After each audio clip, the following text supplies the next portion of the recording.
likes aí. Aqui, ó, nós já estamos agora gravando. Essa aula vai estar disponível lá no site da Associação Médica Espírita de Ribeirão Preto.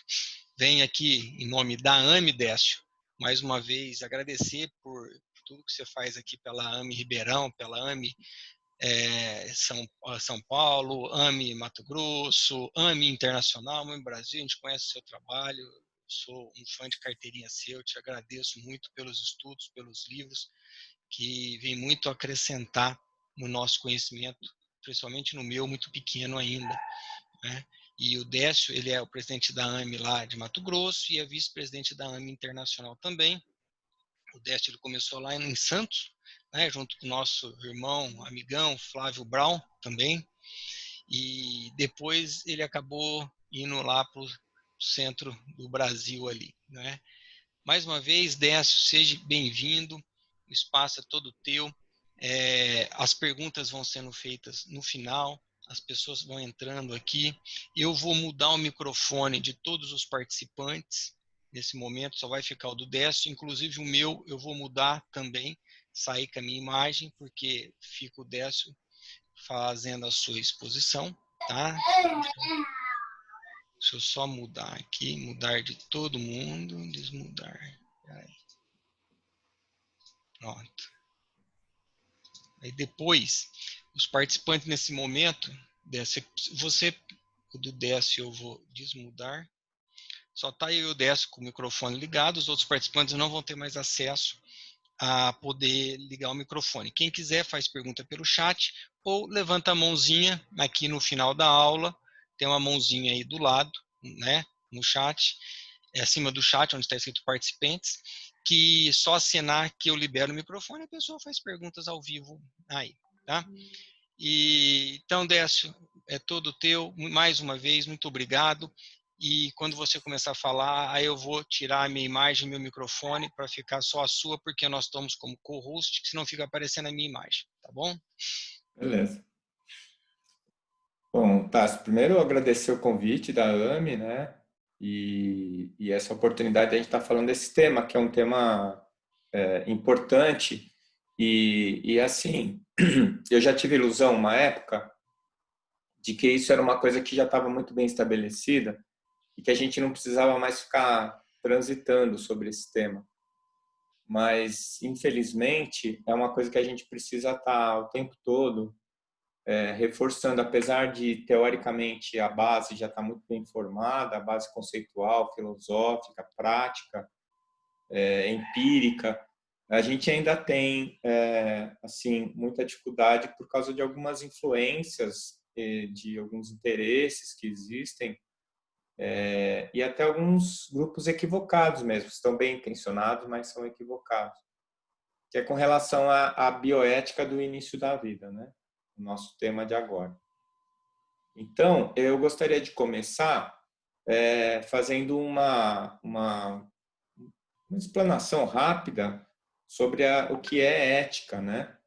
Porque bioética são as questões éticas relacionadas à vida. Porque biologia, bio é vida, logos estudo. A biologia é a área da ciência que estuda a vida. E bioética é a área da ética que estuda a vida. Então, é da alçada da bioética, tanto o início, né, da vida, quanto o final da vida. E os elementos éticos que envolvem esses dois momentos que são cruciais na existência terrena das pessoas, né, o início da vida e o final da vida. Se a gente for fazer aí uma análise, a gente vai perceber que todas as questões polêmicas da bioética, elas estão relacionadas nesses dois pontos da nossa existência. Hoje, né? O início da vida, então, no início da vida a gente tem a questão do uso de células-tronco, o aborto, o uso de célula-tronco para reprodução, e uma série de outros dados, né? Já houve discussão sobre inseminação in vitro e assim por diante. E no final da vida, que é a eutanásia, a distanásia, transplantes, né? E outros elementos que estão relacionados a esse momento do final da vida, né? Antigamente, mais no passado, na nossa história, a gente tinha problemas éticos também durante a vida. Isso aconteceu, por exemplo, com a escravidão, né? Os escravos, eles eram seres humanos que eram considerados seres de segunda classe e que poderiam ser eram tratados como objetos. Então eles eram comprados, vendidos, eles não tinham direitos e assim por diante. Então a bioética é a área da ciência que estuda, né, o direito das pessoas, tá? A palavra pessoa, ela é muito interessante, porque ela só é válida para o ser humano. Qualquer animal, qualquer outro ser vivo pode ser chamado de indivíduo, mas o indivíduo humano é a pessoa. Então, quando a gente fala pessoa, a gente está falando especificamente de um indivíduo humano, né? E tanto para a biologia, para a antropologia, como para nós espíritas, o ser humano, né, é um ser diferenciado dos demais seres que habitam o planeta Terra, encarnados, porque eles são seres hominais, ou seja, são seres dotados de pensamento contínuo. É a grande diferença entre os animais e o homem, né? Antigamente também a gente chamava de animais irracionais. Hoje esse termo já caiu, porque os animais, já está provado, eles também pensam, eles também têm razão, apesar de ser mais primitiva do que a nossa. Então, a bioética, ela é a área da ciência que estuda o direito dos seres vivos, o direito à vida, né? A grande discussão, às vezes, e a confusão que a gente faz é entre a ética e a moral, tá? Então, qual que é a diferença entre as duas? Isso é bastante complexo e eu confesso que durante muito tempo da minha vida eu não sabia a diferença entre as duas. E eu vou dar o resumo do resumo do resumo, quer dizer, é como eu entendo hoje a diferença entre esses dois termos. Eles tiveram a origem grega, é da mesma palavra, etiquê, que era pronunciada com E curto e com E longo. E com E curto significava uma coisa, com E longo significava outra. E no final, essas palavras se dividiram em ética e moral. A moral vem do latim, morale, que é costumes. Então, a grande diferença é a seguinte: a ética,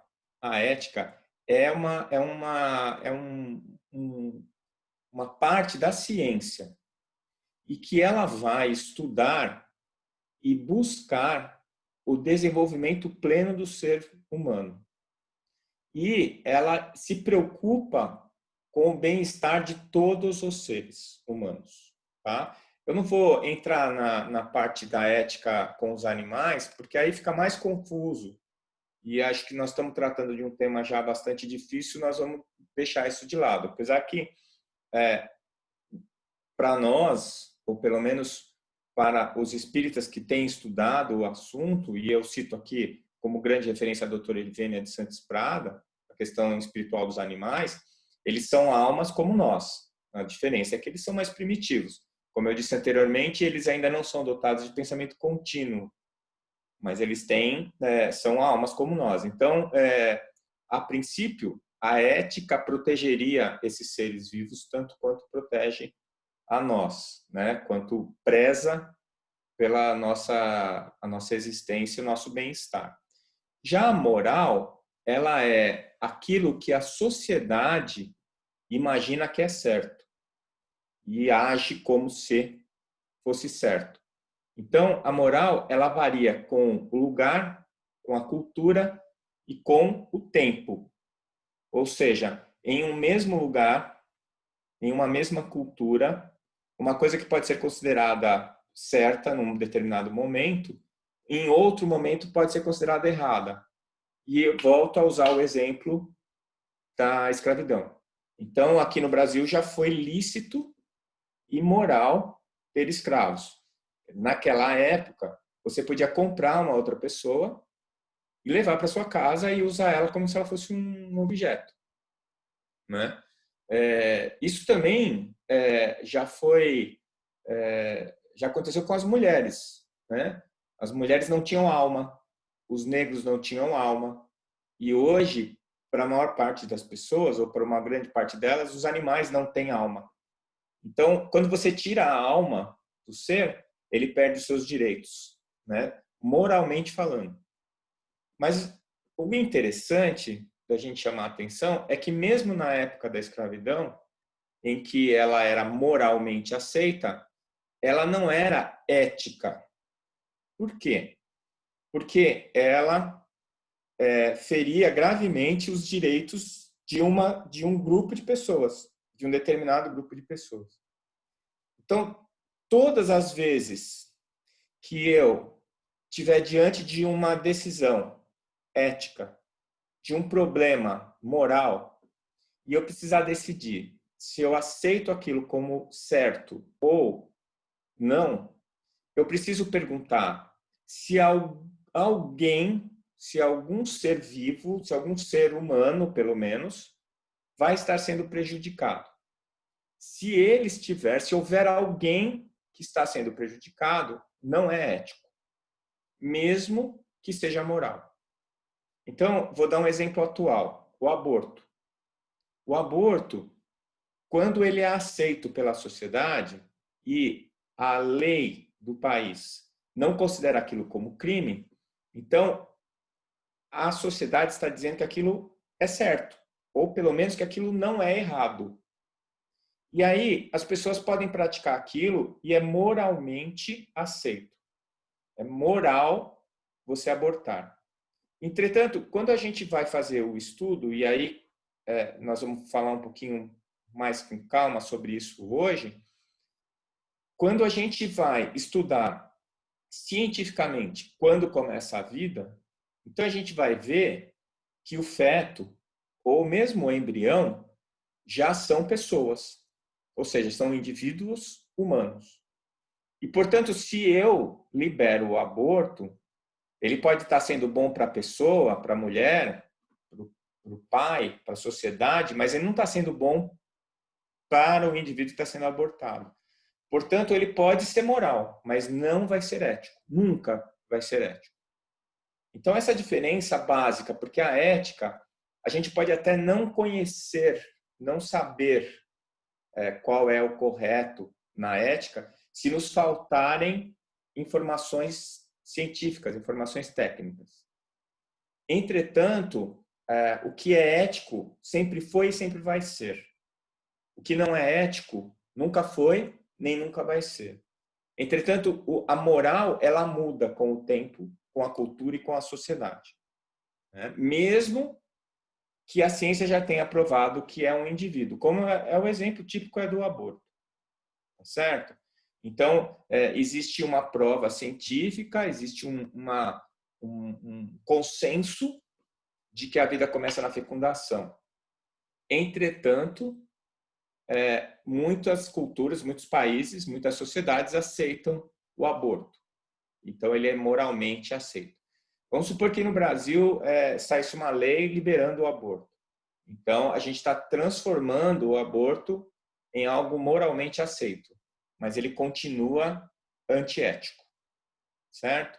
Então, a diferença básica entre moral e ética é essa.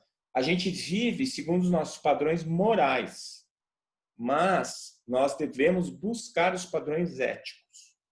Todas as sociedades têm que se debruçar sobre o estudo da vida, das vidas envolvidas em determinada possibilidade tecnológica, e a partir daí a gente tomar as nossas decisões pautados na ética, tá certo? O que tem acontecido nos últimos 30 anos, 40 anos, é que a tecnologia ela tem avançado muito rapidamente. E as capacidades, as possibilidades que a ciência nos oferece têm sido multiplicadas muito rapidamente. Então, o que acaba acontecendo é que a sociedade ela não tem tempo de se decidir ou de assimilar aquela nova probabilidade, aquela nova possibilidade, para decidir se aquilo é moral ou não. O exemplo que eu vou dar agora é sobre as células tronco embrionárias. Todo mundo aqui lembra da época da lei de biossegurança, que foi a televisão fazendo propaganda a favor da liberação do uso de células tronco para pesquisa, e aquela polarização, né? A gente já começou a polarizar ali naquele momento. O Brasil agora é polarizado, né? Tudo é radicalizado. Não entendo isso muito bem, mas é o que a gente está observando. Naquela época era assim: ou você era a favor das pesquisas e você era um liberal, era uma pessoa inteligente, racional, ou se você era contra, você era um extremista religioso. Então, todas as vezes que falavam sobre grupos que eram contra o uso das células tronco embrionária, eles eram classificados como fanáticos religiosos. E, na verdade, aquilo dizia respeito a uma questão ética, né? Cujos princípios estavam estabelecidos pela biologia. Aí, por que eu estou citando esse exemplo? Porque o que aconteceu? O Brasil autorizou o uso de células-tronco, a pesquisa com o uso de células-tronco embrionárias, e essas pesquisas nunca aconteceram. Por quê? Porque a própria ciência mostrou que aquelas células não se prestavam à terapêutica para a qual elas estavam sendo pretendidas, né? Os cientistas estavam querendo usar as células-tronco embrionária para terapia celular, a fim de revitalizar o sistema nervoso central e outros órgãos que tinham tido perda tecidual. E isso está sendo levado adiante com as células-tronco adultas e com as células pluripotente induzidas, que são células retiradas da própria pele do paciente, alteradas geneticamente e aí transformadas em células-tronco. Então, a questão foi por terra, porque não se usa mais célula-tronco embrionária para fazer pesquisa, porque as pesquisas mostraram que elas não se prestavam ao que estava sendo pretendido. Mas, aqui no Brasil foi liberado. Então, moralmente, ficou aceito que a gente podia destruir embrião. Não é? E isso abriu um precedente, o precedente para o aborto. Porque se eu posso destruir o embrião que está in vitro, eu posso destruir o embrião que está em vivo. Então, o mesmo direito do embrião, juridicamente falando, pelo menos, o mesmo direito que o embrião está tendo congelado num laboratório, ele tem dentro do útero da mãe, né? E aí abriu o precedente. A gente até hoje ainda tem lutado muito com essa questão. As associações médico-espíritas têm lutado muito contra a liberação do aborto no Brasil, mas infelizmente a gente tem percebido que está havendo um caminho, assim, um movimento sutil, né, subliminar, assim, para que ocorra essa liberação. Já houve a liberação do uso de células tronco embrionárias, depois o aborto dos fetos anencéfalos. A gente já tinha o direito do aborto para as mulheres que sofreram agressão sexual, e agora não existe mais a necessidade de comprovação de que a mulher foi agredida sexualmente para que ela faça o aborto. Ela simplesmente declara, né, num serviço de saúde público que ela sofreu violência, e se ela tiver grávida, ela tem o direito ao aborto, que é o chamado aborto legal. Né? Eu não tenho dúvidas, inclusive uma das principais autoridades no aborto legal no Brasil, o Dr. Jefferson, é da minha turma de faculdade. E é uma pessoa extremamente bem intencionada. Eu não tenho a menor dúvida da boa intenção, e ele é muito motivado para auxiliar, principalmente as mulheres de baixa renda. E é louvável a atitude, a intenção dele. O problema é que o conceito ético, né, que eles estão usando é extremamente questionável. Por quê? Porque para muitas pessoas falta essa base empírica, a base de discussão do início da vida, né?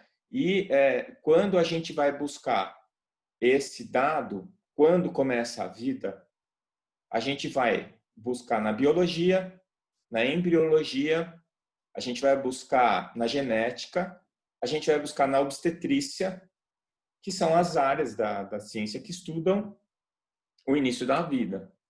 Em todas elas, unanimemente falando, todas elas afirmam que a vida começa na fecundação. E quando que é a fecundação?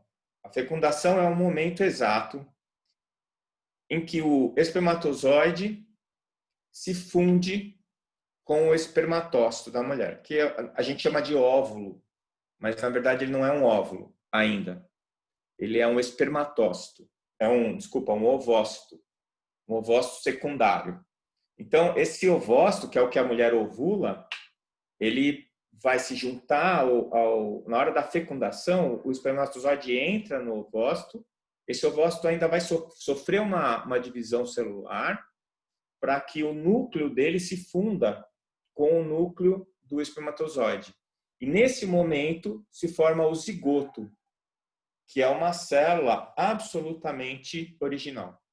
Ou seja, nenhuma célula formada antes desse zigoto era como ele é, e nenhuma célula depois desse zigoto vai ser como ele é.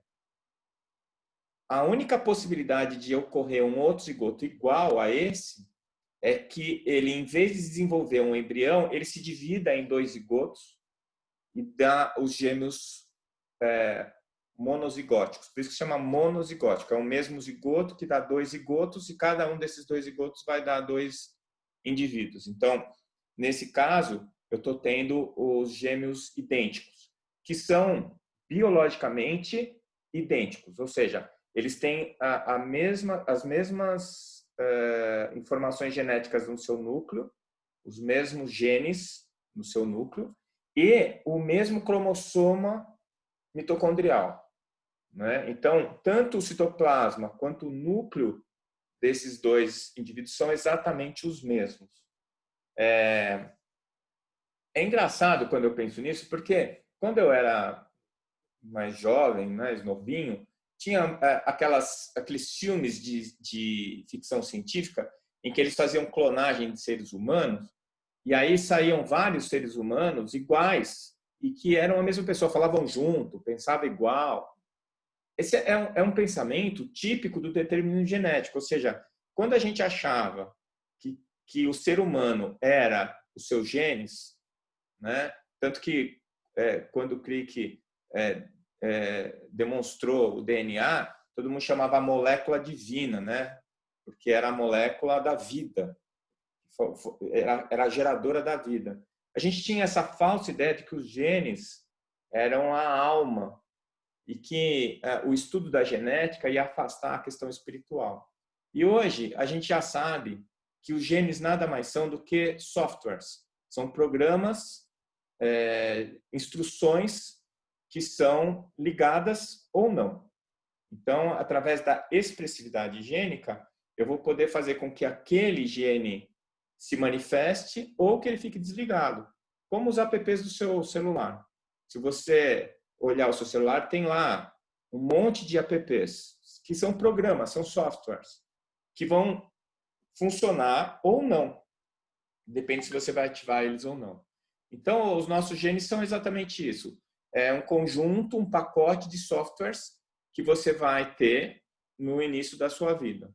E você vai juntar esses softwares, né, que vem metade da sua mãe, metade do seu pai, e no início das divisões celulares do zigoto, quando ele começa a formar o embrião, né, ele vai formar uma mórula, depois a blástula, depois a neurula, depois a gástula, depois a neurula. Durante esse processo de divisão celular, vão ocorrer algumas mutações gênicas. O que é isso? São algumas alterações nesses programas genéticos, que vão acontecer principalmente nas primeiras divisões celulares. certo? Então é interessante a gente ver que, assim, naquela época em que que a ciência pensava no determinismo genético, ou seja, você é aquilo que seus genes decidem que você vai ser. Então se pensava assim, se você era assassino é porque você era geneticamente um assassino. Se você era uma pessoa boa é porque geneticamente você era uma pessoa boa. Então, o filho de um assassino era um assassino potencial, o filho de um santo ia ser o santo também. E a gente sabe que isso não é verdade, tanto pela observação quanto pelo fato de que os genes, eles são modificados tanto na mistura com os genes da mãe com o pai, como nas primeiras divisões celulares. E mesmo naquela época, não era difícil perceber que isso era uma mentira. Era só observar os gêmeos univitelinos. E você ia perceber que, apesar deles serem fisicamente idênticos, eles tinham impressões digitais diferentes, marcas de nascença diferentes, e com o desenvolvimento, mesmo que eles crescessem na mesma família, que não fossem separados, eles tinham impactos diferentes na sua personalidade, ou seja, cada um ia ser uma pessoa diferente, com gostos diferentes, ideias diferentes, apesar da sua similaridade genética. Então nunca foi um mistério isso, mas a própria ilusão da ciência de que a matéria biológica era tudo, que não existia nada além disso, que é ainda uma hipótese levada pela maioria dos cientistas, né? Por muitos deles, pelo menos, eu não sei se ainda é a maioria, porque o paradigma espiritualista tem crescido de uma maneira muito rápida e consistente no meio acadêmico. Então, se não é, vai acabar sendo a maioria espiritualistas, mas mesmo os materialistas mais empolgados, se eles parassem para pensar um pouquinho na observação dos gêmeos univitelinos, eles iam perceber que a diferença entre uma pessoa e a outra não está nos genes, né? Existem algumas influências, e isso ninguém está negando, dos genes na personalidade de cada pessoa. Existem influências sociais, culturais, existem influências emocionais, tudo isso forma uma personalidade. Mas só a genética e a influência social não explica como entre dois irmãos gêmeos univitelinos existe tanta diferença de personalidade, de gostos e etc. Né? Então, quando a gente fala de bioética do início da vida, e a gente sabe que a bioética é a que procura o bem-estar e a preservação de todos os de todas as pessoas, vamos usar assim, não só nos limitar aos seres humanos. Então, o que vai acontecer? Vai acontecer que para eu decidir o que é moral ou não, né, se eu quiser seguir a ética, eu vou ter que saber exatamente qual o momento em que a vida começa, né? E como eu disse para vocês, a gente sabe que a vida começa na fecundação, tá? E que a fecundação é esse momento.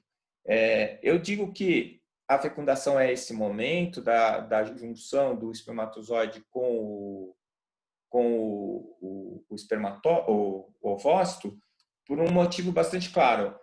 Muita gente andou confundindo, né,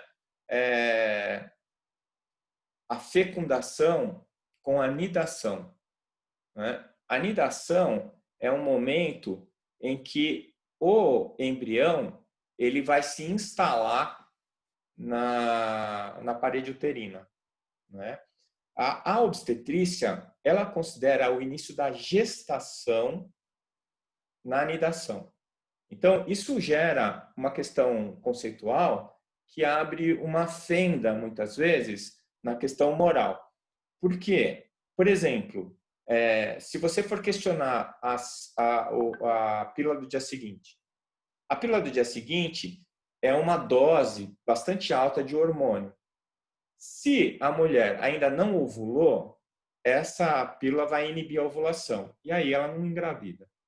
Mas se ela já ovulou, vai provocar uma descamação da parede uterina e isso vai fazer com que o embrião não consiga nidar. Então, se o embrião não nida, a obstetrícia não considera o início da gestação. E para a obstetrícia, aborto é a interrupção da gestação. Então, quando eles falam que a pílula do seguinte não é abortiva, eles estão dizendo que ela não interrompe a gestação, ela simplesmente impede, né? E isso é uma fenda ética, né? É um conceito, é uma falha no conceito. Por quê?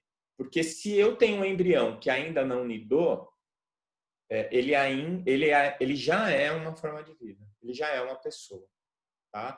Então, como eu disse, desde 1827, um pesquisador chamado Carl Ernst, ele descobriu que o espermatozoide se juntava com o ovócito e que ali era o início da vida. Aí você vai falar, pô, 1827, muita coisa mudou desde então. Pois é, muita coisa mudou. E tudo que veio depois de Carl Ernst confirmou o que ele disse. Tanto a embriologia, como a genética, como a obstetrícia. Então, a embriologia, por exemplo, o livro mais usado no mundo inteiro de embriologia é o livro de Kate Moore. Aqui no Brasil, as faculdades de medicina todas usam esse livro de embriologia. E ele chama Embriologia Clínica. E nesse livro, no primeiro capítulo, a edição que eu tenho, está na primeira página isso. Ele afirma o seguinte: o zigoto é uma célula resultante da fertilização de um ovócito por um espermatozoide e é o início de um ser humano. Ele é textual, é o início de um ser humano. Então, se a gente considera este livro, o livro base, o livro texto base para a embriologia humana, a gente tem no primeiro capítulo, na primeira página, uma afirmação de que a vida começa na fecundação. Tá? O mesmo autor, ele ainda fala o seguinte, que o desenvolvimento humano é um processo contínuo que começa quando o ovócito de uma mulher é fertilizado pelo espermatócito de um homem. E o que é esse movimento contínuo que ele fala? É o contínuo da vida humana, que começa na fecundação e termina na morte da pessoa. Durante todo esse contínuo que o Moore e Perissot determinam no seu livro, durante esse período, qualquer interferência que seja para interromper esse processo do contínuo vai ser uma interferência não ética. Por quê? Porque eu vou estar prejudicando aquele indivíduo, vou estar prejudicando aquela vida, né? Então, o zigoto, que vai virar um embrião, que vai virar um feto, que vai nascer, virar um bebê, esse bebê vai virar uma criança, que vai ser um jovem, depois um adulto e depois um velho, é o processo do contínuo.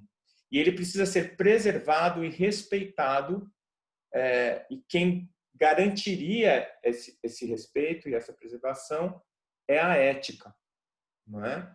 E a moral ideal é a moral ajustada à ética. Um dos motivos da ética existir é questionar a moral. Então, no momento em que nós estamos aqui defendendo, né, o direito do embrião à vida, nós estamos lutando para que a moral se ajuste à ética. E o que acontece é que, apesar da ciência estar muito bem pautada nessa questão de que a vida começa na fecundação, o que a gente vê na mídia e o que a gente vê muitas vezes nas redes sociais, em vários grupos midiáticos, é uma perversão desse conceito. Mesmo na época da lei de biossegurança, a gente viu médicos e pesquisadores brasileiros indo para a mídia falar que não se sabia quando a vida começava, que era uma polêmica. Não existe polêmica no início da vida. Existe polêmica do momento em que a gente pode interferir na vida. Não é? Esse é o detalhe. Em que momento que eu posso interferir na vida? Então, se eu for levar o conceito ético em consideração, em que momento eu posso interferir na vida? Em nenhum momento. Em nenhum momento. Desse período do contínuo que foi estabelecido, nenhum momento. Porque o direito de um embrião, como indivíduo, como pessoa, deve ser o mesmo direito de um indivíduo que já nasceu, de um jovem ou mesmo de um velho. Não é? E o momento em que ele está vivendo e a forma que ele tem naquele momento não pode interferir no seu direito à vida. Na minha opinião, uma sociedade justa, ela tem que se preocupar em defender especialmente os indivíduos mais vulneráveis. E quem são os indivíduos mais vulneráveis? São justamente os embriões, os fetos, os recém-nascidos e os idosos. São aqueles indivíduos que têm menos possibilidades ou nenhuma possibilidade, às vezes, de se defender. E aí, a sociedade justa, ela luta pelo direito desses indivíduos. Madre Teresa de Calcutá cansou de falar sobre isso, que uma sociedade que ensina ou que aceita que os seus filhos sejam mortos, sejam sacrificados, está dizendo que a violência é lícita. Não é? Então, a gente não pode aceitar nenhuma interferência na vida das pessoas. Né? Esse é o motivo pelo qual uma sociedade, por exemplo, que aceita a pena de morte como algo sendo moral, também está dizendo a mesma coisa, né? Que alguém pode a vida de alguém pode ser interrompida em determinadas situações. Aí, quais são as situações? E aí que entra outro problema ético. O problema é o seguinte: se eu vou dizer que existem alguns momentos em que pode ser moralmente aceito interromper uma vida, e aí eu vou começar a colocar quando, se o indivíduo tiver uma malformação, que nem no caso dos anencéfalos. Se o indivíduo tem uma malformação, ele é um anencéfalo, ele não tem direito à vida. Se a mãe,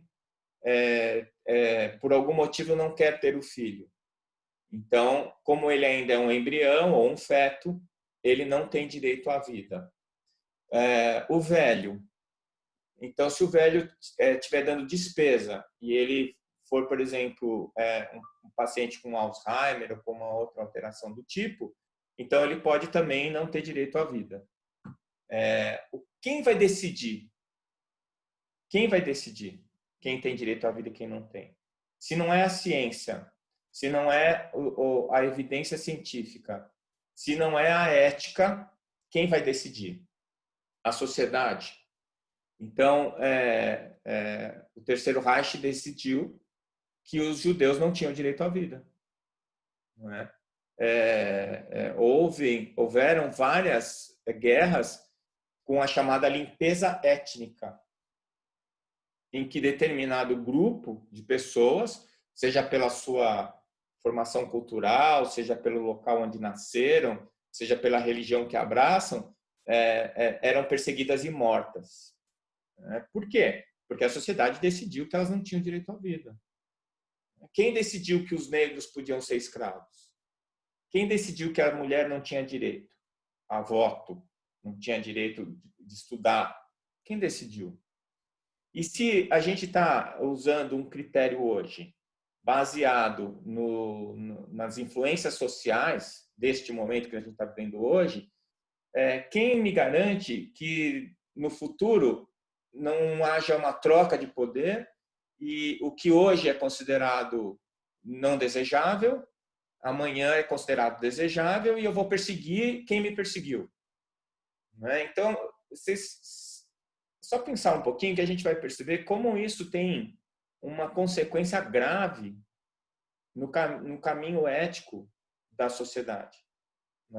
Porque ou a gente usa um critério científico, e aí nós vamos cair na ética, e aí nós vamos evitar toda e qualquer forma de prejuízo à vida e a qualquer forma de vida, pelo menos a qualquer forma de vida humana, seja um indivíduo saudável, seja um indivíduo com algum tipo de deficiência, seja um indivíduo com qualquer tipo de característica racial, ou a gente aceita essa questão científica, ou então nós vamos cair na terra do ninguém.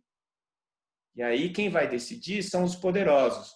Eles vão decidir segundo os seus interesses, que flutuam, esses interesses, de acordo com a relação dessas pessoas com o que está acontecendo na economia, com o que está acontecendo na geografia e assim por diante, né? Muita gente questionou que o espiritismo não concordava com essa questão de que a vida começava na fecundação. E aí, se a gente for lá no Livro dos Espíritos, a gente vai ver na questão 344 que Kardec pergunta: em que momento a alma se une ao corpo? E a resposta dos Espíritos é categórica: a união começa na concepção. Bom, vamos lá de novo. O que é concepção? Concepção é um sinônimo de fecundação. Ou seja, a concepção não é a nidação. Então, eu li um livro escrito por espíritas defendendo o uso das células tronco-embrionárias, portanto, de alguma maneira, eles estavam defendendo até o aborto. E eles usavam como argumento que a vida só começava na nidação e que a nidação era o sinônimo de concepção. Ou seja, eles pegaram o conceito obstétrico, que era um conceito de gestação e não de vida, né? E eles usaram esse conceito para associar erradamente a palavra concepção, que está na questão 344 do Livro dos Espíritos. E afirmavam, com todas as letras, que o espiritismo não se oporia à destruição dos embriões ou das células tronco-embrionárias, né? Então, é um erro grave, né? Na minha opinião, porque a gente começa a fazer com o texto do Livro dos Espíritos, que é um texto, na minha opinião, bastante objetivo, com uma concepção científica e construído de uma forma racional, a gente começa a fazer com ele o que nós fizemos com a Bíblia, né? A gente vai lendo o que a gente quer ler, a gente vai interpretando o que a gente quer interpretar e cada um vai seguir o seu caminho, né? Usando aquela mesma frase para interpretar de maneira diferente, né? A gente dizia lá na minha terra que isso é dar nó em pingo d'água, né? Quer dar um nó num pingo d'água. Não tem como você comparar ou querer fazer um paralelo entre a concepção e a nidação, como não tem paralelo entre gestação e concepção, né? O início da gestação eu posso considerar a implantação no útero, mas não o início da vida. O início da vida é no momento da concepção ou da fecundação, tá? E nessa questão 344, os espíritos ainda completam que desde o início da concepção, o espírito designado para habitar o corpo, a ele se liga por um laço fluídico que vai se apertando cada vez mais até que a criança nasça. Depois, quando a gente vai pegar o André Luiz ainda complementa esse conceito dizendo que esse laço ele ainda vai se apertando até os 7 anos de idade, que é quando termina o processo da encarnação. E eu ouvi também alguns argumentos de que o espiritismo dizia que a encarnação só terminava depois dos 7 anos de idade, ou que só terminava depois que a criança nascia. Então, que antes disso não estava encarnado. Então, eu não sei o que é. Se uma criança não está encarnada, se um feto não está encarnado, tem até psiquismo, existem trabalhos que estudam comportamento intrauterino. Se uma criança antes dos 7 anos não está encarnada, então ela é o quê? Ela é um desencarnado? Então, o que os espíritos explicam é que existe um processo, e esse processo se inicia na fecundação, ou seja, na fecundação eu já tenho um indivíduo encarnado. Essa encarnação ainda precisa se completar, ela ainda precisa se complementar, mas ela já existe, ou seja, não existe um mais ou menos encarnado. Ou você está encarnado ou você está desencarnado. E no momento em que a sua alma se liga ao zigoto, você deixa de ser um desencarnado e aí você passa a ser um encarnado. Tá? Então, é muito importante que a gente discuta essas questões. Na questão 136 do Livro dos Espíritos, a gente vai ler um trechinho que diz assim: antes do nascimento não há ainda uma união definitiva entre alma e corpo, não é? E também muita gente usou essa frase para dizer que os espíritos disseram que não estava ainda encarnado. Bom, o que eu recomendo é que a pessoa leia todas as questões que são tratadas por Kardec com relação ao começo da vida, né? O começo da encarnação. E aí você vai ver o que realmente os espíritos estão dizendo. Se você faz extrações de textos, de frases, você vai contextualizar essa frase da maneira como você quer. E aí, de novo, as pessoas dando nó em pingo d'água. Ou seja, não há nenhuma dúvida com relação a isso. E se houvesse alguma dúvida, depois de ler André Luiz em Missionários da Luz, a gente deixa de ter dúvida, porque ali fica muito claro, né, o que a encarnação se inicia na fecundação. Aliás, ela começa antes, né? Porque o perispírito do encarnante se aproxima do perispírito da mulher, da mãe, há uma ligação fluídica muito antes de ocorrer a fecundação, né? Então, concepção e fecundação são a mesma coisa. Você pode consultar o dicionário, você pode consultar os livros de embriologia ou de biologia, que você vai encontrar isso. E o espiritismo também diz que a vida começa na fecundação. Se você ainda tem alguma dúvida, eu recomendo que você assista ao Pinga Fogo, né? Existe o DVD da Versátil, Pinga Fogo, o Oceano Vieira fez um trabalho magnífico ali, e o Chico Xavier esclarece a gente de diversas maneiras. Naquela época, a questão que estava sendo discutida era se era moralmente aceito a fecundação in vitro, ou seja, o chamado bebê de proveta na época, né? E perguntaram isso para o Chico, e ele responde assim, que a encarnação ocorre no laboratório no momento da fertilização, ou seja, mais uma palavra que fertilização, fecundação, concepção, são sinônimos. E ele ainda complementa que o processo se dá de forma até mais fácil do que na mulher, porque não tem interferência do perispírito da mãe.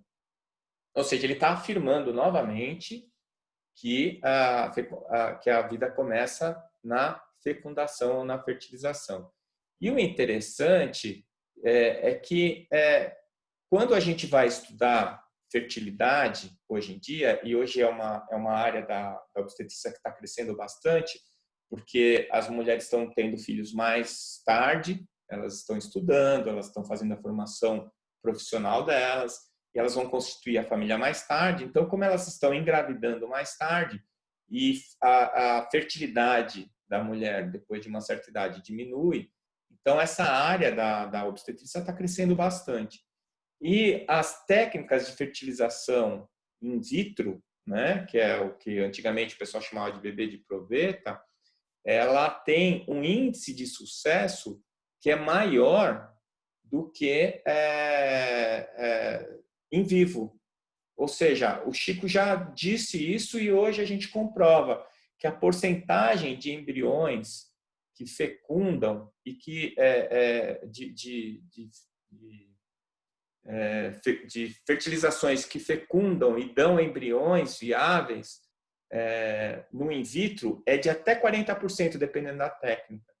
E o índice em vivo é de 25% a 30%. Ou seja, é mais fácil você conseguir uma reencarnação no laboratório do que na mulher, do que na tuba uterina, que é onde ocorre normalmente a fertilização na mulher, né? Por quê?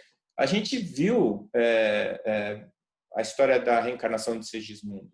A gente percebeu ali que o próprio pai dificultou a encarnação. Ele tinha medo, porque o Segismundo tinha matado ele numa encarnação anterior. Então, ele bloqueava a fertilização, porque aqueles espermatozoides que fariam a fertilização eram mortos pelo psiquismo do pai. E o Segismundo não conseguia encarnar. Aí teve que haver todo um trabalho da espiritualidade para que ele aceitasse. Então, se o pai que está próximo pode interromper, você imagina a mãe, né? Então, quando a mulher engravida, já existe uma aceitação, ela já aceitou aquele aquela alma para ser filho dela, né? E é por isso que o aborto ele provoca tanto trauma na mulher. Então, hoje já tem também uma coisa que tem sido muito discutida, mas existem vários artigos científicos que mostram isso. É um quadro, uma doença, um quadro clínico chamado síndrome traumática pós-aborto, em que 80% das mulheres que sofreram um aborto provocado, um aborto é, não natural, 80% dessas mulheres vão sofrer de algum agravo na sua saúde mental no futuro, né? Foi feito um trabalho na Suécia com acompanhamento de até 8 anos. E eles mostraram claramente isso. As mulheres que tinham abortos espontâneos, ou seja, que não abortaram porque quiseram, elas tinham um índice de sofrimento mais alto no momento do aborto, obviamente, porque elas estavam querendo engravidar e não estavam conseguindo, do que as mulheres que faziam o aborto provocado. Em compensação, essas mulheres com aborto espontâneo, depois de um tempo, elas ficavam, se recuperavam do luto, né, desse aborto e ficavam bem. E as mulheres que fizeram aborto provocado iam piorando sua saúde mental e 80% delas iam desenvolver algum tipo de quadro psíquico, né? Geralmente depressão. Tá? Então, isso mostra claramente que, por mais que a sociedade aceite, e a Suécia, o aborto é permitido há muitos anos, e na Suécia tem uma característica que eles não são religiosos, né? Existe uma igreja, eles não são laicos, existe uma igreja sueca, mas essa igreja não é seguida pelas pessoas, eles não têm uma tradição religiosa, então não existe uma cobrança da sociedade, né, moralmente, sobre as mulheres que fazem o aborto. A sociedade aceita isso, legalmente é aceito e ainda assim as mulheres sofrem. Né? Por quê? Porque é uma questão espiritual, biológica e, portanto, é uma questão ética. Né? Então, é muito importante que se discuta isso, porque as próprias mulheres que não têm essa informação e depois vão desenvolver os quadros depressivos, elas acabam ficando doentes por falta de informação. E é o que eu volto a dizer, mesmo muitos médicos que são a favor do aborto, eles fazem isso muitas vezes bem intencionados, mas eles, na verdade, não têm todas as informações para tomar essa decisão. É o que eu digo, o que eu disse no começo sobre a diferença da moral e da ética, né? Um indivíduo que está querendo cuidar da vida da mulher e ele está promovendo o aborto pensando na mulher, ele não está levando em consideração que quando uma mulher está grávida são duas pessoas e não apenas uma. E eu não posso preservar ou priorizar o direito de um indivíduo em detrimento do direito do outro, né? Senão a gente vai acabar incorrendo num erro grave, num erro ético grave e que vai trazer consequências, né? Uma última questão que eu queria trazer, levando em consideração a questão da reprodução assistida, né? Primeiro que aqui no Brasil, quando teve aquela questão da lei de biossegurança, ficou estabelecido que embriões com mais de 2 anos congelados seriam inviáveis, né? Isso é uma mentira descabida, né?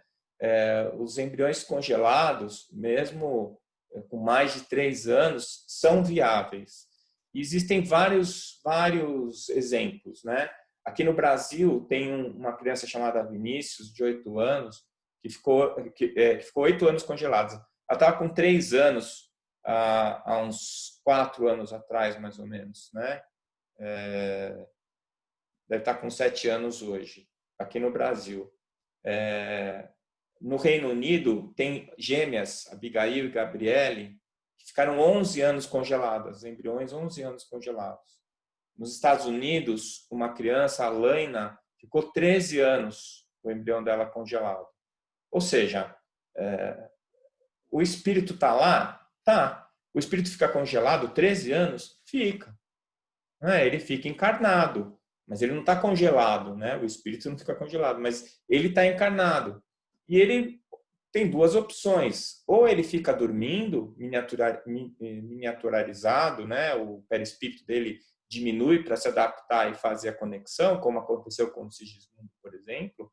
Ou quando é um espírito mais evoluído, ele fica ligado ali pelo fio de prata, mas ele está vivendo no plano espiritual, né? Isso daí é um castigo? Então, nem sempre, né? Às vezes aquele espírito precisa estar ali por algum motivo. Eu li um caso uma vez, que foi psicografado, de um espírito que ele já tinha condições de continuar a sua evolução, mas ele estava prisioneiro de um grupo de espíritos que ficava usando ele para perseverar no mal, e ele ficava sendo induzido para atos de prejuízo aos outros espíritos e às pessoas encarnadas. Ele trabalhava num grupo, ele era usado por um grupo de espíritos para perseguir ou causar dano às pessoas encarnadas. Mas a espiritualidade sabia que ele já tinha a condição de se liberar e de continuar a sua evolução. Então, o que eles fizeram?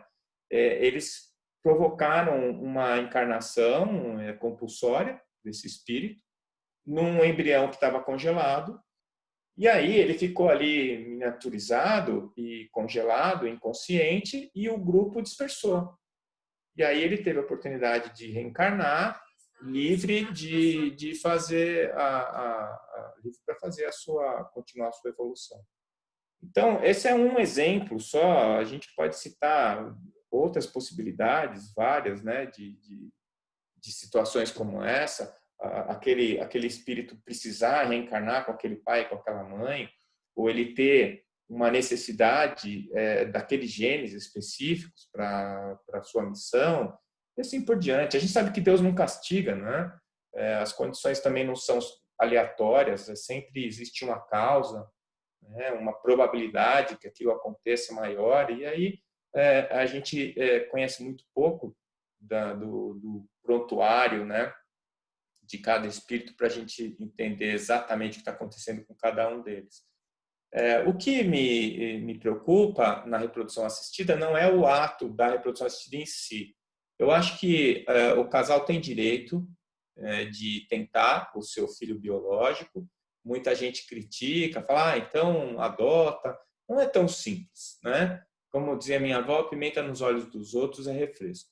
Quando você tem esse desejo, a mulher, o casal tem esse desejo, eu acho totalmente lícito que eles tentem. O que eu não acho correto é você querer tanto um filho, gastar uma fortuna para fazer uma reprodução assistida, e aí você consegue lá 8 embriões e você mata 7 para ficar com um. Quer dizer, não tem cabimento isso.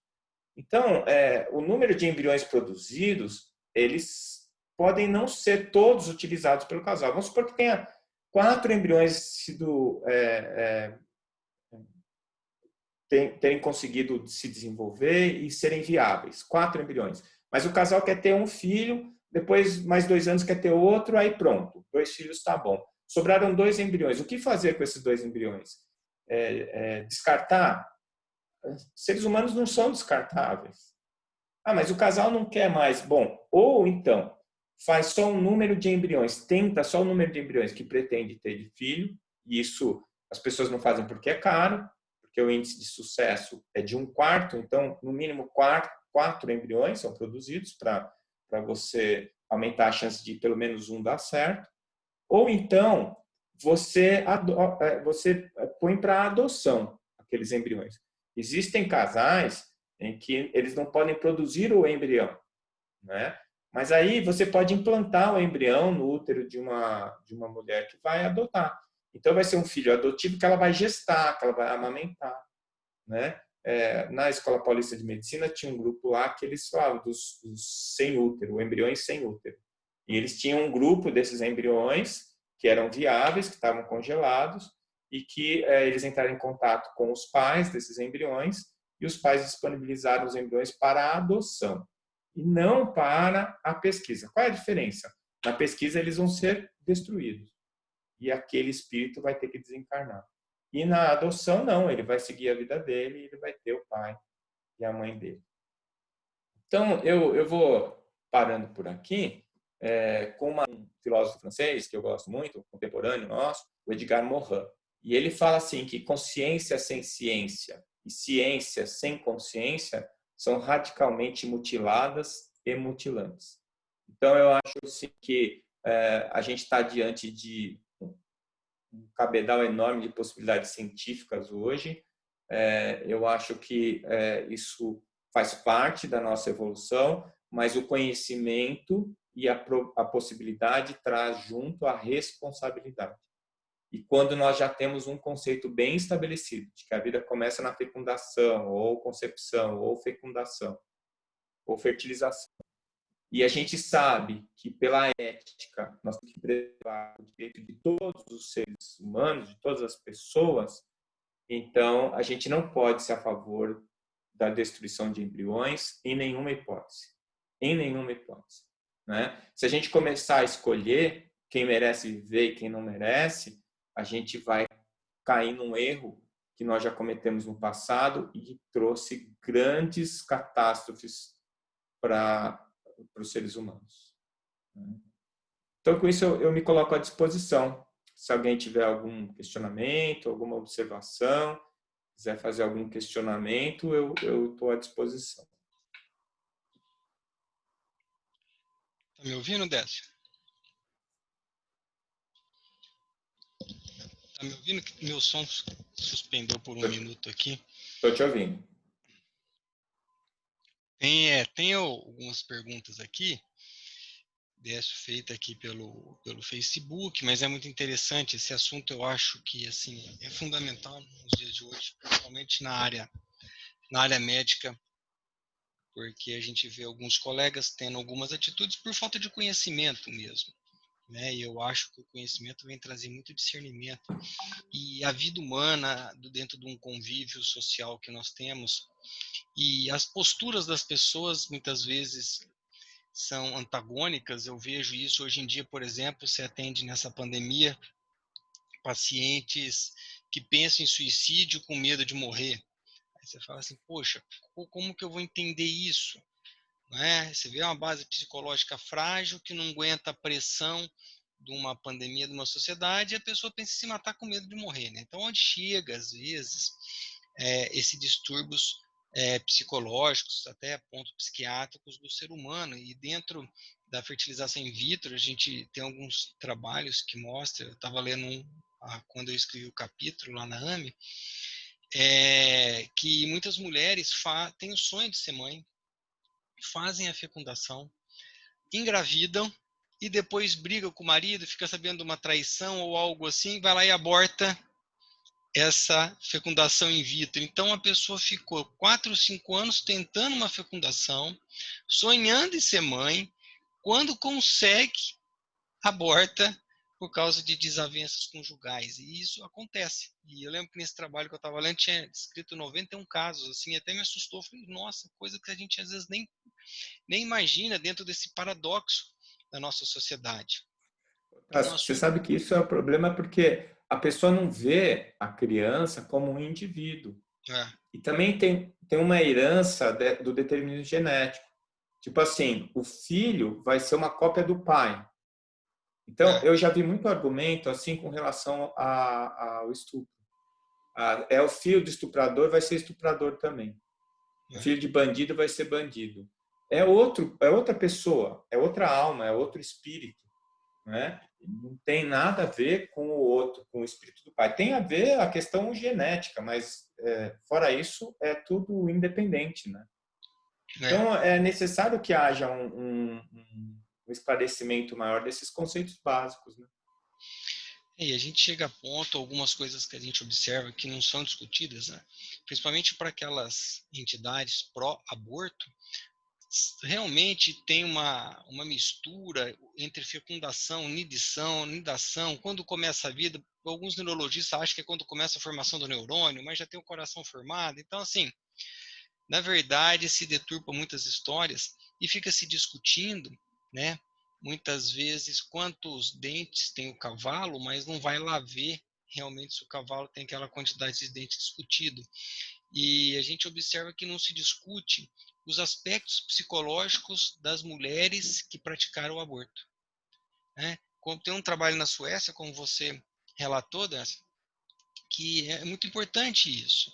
Como que ficaram essas mulheres? E um tempo atrás eu estava lendo umas entrevistas de mulheres que abortaram, não vou citar o nome, muitas delas famosas na mídias globais, que elas dizem que não esquece de ter realizado aquele aborto. É um fato marcante na vida psicológica dessa mulher, que muitas vezes eram artistas, jovens, modelos que não pode deformar o corpo, que ganham a vida com aquilo e tudo mais, que quando chega lá para os seus 60, 70 anos, bate um sentimento de culpabilidade muito grande, né?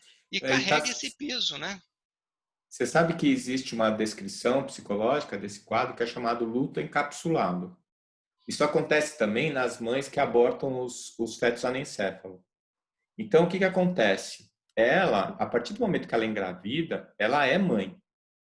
E quando essa criança morre, ela perdeu um filho. Seja a maneira que for, seja um aborto espontâneo, seja um anencéfalo, seja um aborto provocado. E o que acontece?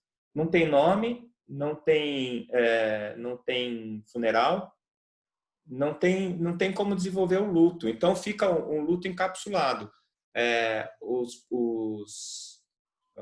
As mães que fizeram a antecipação do parto de fetos anencéfalos ou que provocaram um aborto, elas ficam com aquela coisa que não consegue resolver. Quando é uma mãe que teve o filho anencéfalo, o filho viveu 2, 3 horas e o filho morre, eles enterram, dão nome, batizam e enterram. É um ponto de partida para ela terminar o seu processo de enlutamento. Se ela não consegue enterrar o filho, ela, mesmo que tente pensar que aquilo não aconteceu, que ela nunca teve um filho, ela teve. Biologicamente ela sabe disso e psicologicamente também, por mais que a sociedade tente negar isso. E ela fica num checkmate, ela fica numa encruzilhada, porque ela tem um luto para ser resolvido, mas ela nem se permite aceitar que ela está em luto. Então, eles chamam isso de luto encapsulado. E para tratar isso é muito complexo, muito difícil. Além do que, como você disse, tem um sentimento de culpa que fica associado ao ato do aborto provocado. Então, quando se fala que o aborto é uma questão de saúde pública, é mesmo. Porque o aborto provocado ele está gerando duas vítimas. Cada aborto gera duas vítimas, a criança abortada e a mãe. E quando a sociedade diz para a mãe que ela pode fazer isso, ela está dizendo que aquilo é normal e que não vai dar problema para ela. E dá. Tanto que existem sociedades de mulheres com trauma pós-aborto. Nos Estados Unidos, na Espanha, na Holanda, e que estão processando o Estado para pagar o tratamento psicológico delas por causa do aborto, porque elas não foram esclarecidas que o aborto ia gerar a doença psíquica nela. É. Tem uma pergunta aqui do Eduardo. Aqui, o Eduardo é anestesista, ele pergunta assim, Décio, será que ficar congelado por tanto tempo assim, o embrião, pode trazer problemas psicológicos para esse ser humano quando adulto? Não, não, porque a gente tem o mecanismo de esquecimento, né? Quando a gente encarna, a gente não lembra da encarnação anterior. A situação em que isso pode acontecer é quando na situação anterior, quando no desencarne anterior, os desencarnes traumáticos que ocorrem muito rápido e quanto mais quantidade de fluido vital você tiver, quanto mais jovem você for na hora do desencarne violento, maior a chance de que na próxima encarnação você tenha lembrança, né, da vida passada. Que a lembrança de vidas passadas. Quem estudou isso muito bem foi o Dr. Ian Stevenson, né? Hoje em dia, o Jim Tucker, também na Universidade da Virgínia, estuda isso. Existem vários pesquisadores que estão estudando. E o que eles percebem é isso. as crianças que se lembram das vidas anteriores, e elas se lembram, quando elas começam a falar, elas começam a relatar, e essas memórias vão diminuindo até os 7 anos, com 7 anos para. É outra referência que a gente tem desse processo reencarnatório. Por que a criança que lembra da vida anterior, por que ela para de lembrar aos 7 anos? Porque ela terminou o processo de encarnação e aí ela lacra a memória das vidas passadas. Então, um espírito que tenha ficado 6 meses congelado, 13 anos congelado, ele vai nascer e vai crescer como uma criança normal, né? Não tem nenhum tipo de interferência. E essas crianças que eu dei o exemplo, que são crianças que estão se desenvolvendo, que nasceram, estão se desenvolvendo, elas têm saúde normal. Então não há nenhum tipo de interferência, não. Em cada época da evolução da humanidade tecnológica, você vê que a espiritualidade utiliza para devidos fins, como, por exemplo, embriões congelados.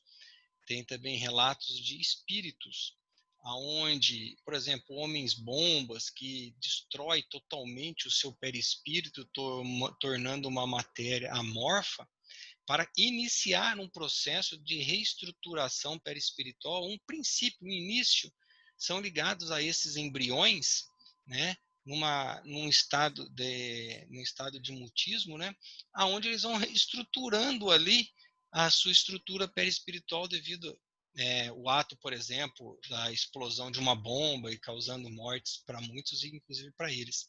Então, você vê que tudo é muito organizado, não é? Sim. Tudo é muito bem determinado, com Muitos evoluir, desses né? espíritos, né, Tácito, que você citou aí, antes da questão da fertilização in vitro, eles eram os abortos espontâneos. É, Ou seja, tem a fecundação, se liga um espírito, mas o perispírito dele está tão desorganizado por causa dos suicidas, principalmente, que ele não consegue se manter e aí aborta.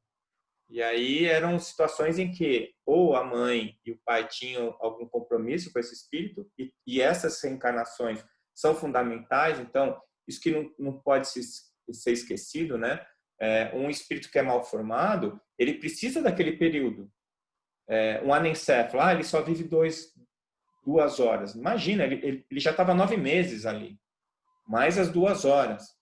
E às vezes aquilo é extremamente importante para ele se reorganizar perispiriticamente, né? Eu tenho uma história até na família de um indivíduo que se suicidou e ele avisou que ele ia reencarnar como filho da filha dele. E ele se jogou da janela do 9º andar.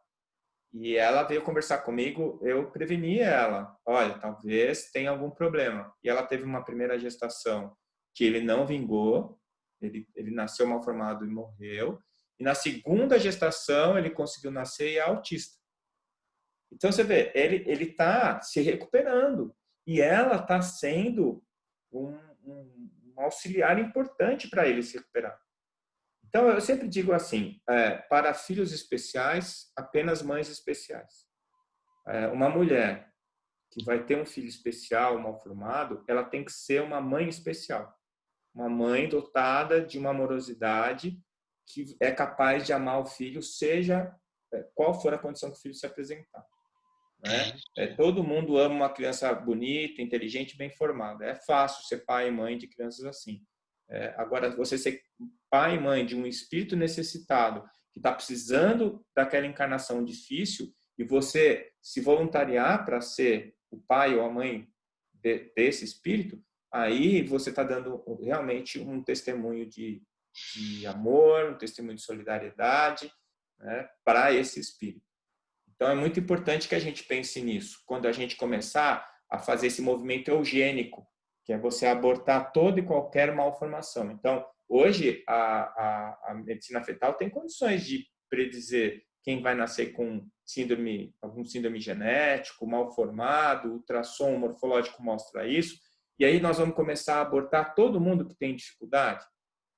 Eu não sei se isso é verdade, mas é uma coincidência